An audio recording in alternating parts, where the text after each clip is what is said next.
Have you ever wondered, what would happen if we drilled a hole straight through the Earth? Let's imagine we dig a tunnel from one side of the planet to the other, straight through the core. First, you'd have to dig through the crust. That's up to 70 kilometers thick.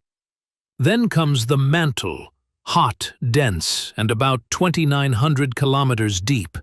Next up, the outer core, a sea of liquid iron and nickel at thousands of degrees.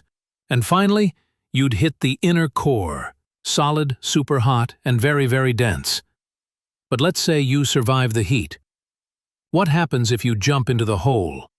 You'd start falling, and keep falling, pulled by gravity toward the center. As you fall, gravity gets weaker the closer you get to the center. At the very center of the Earth, gravity would be zero. But you wouldn't stop.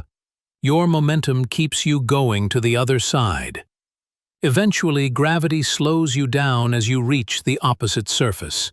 If no air resistance existed, you'd pop out the other side, then fall back again. It'd be like a human yo-yo ride through the planet. But in real life, air resistance would slow you down quickly. You'd eventually come to a stop, right at the center of the Earth. Also, how would you survive the insane heat and pressure? And don't forget, Earth is spinning. If you dug straight through from the US, you'd end up in the Indian Ocean. In fact, most dig-through paths end in water, not land.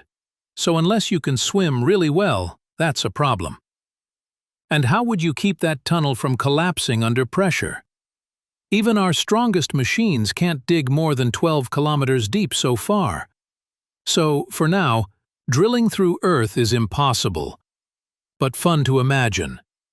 Until then, maybe just stick to digging in your backyard.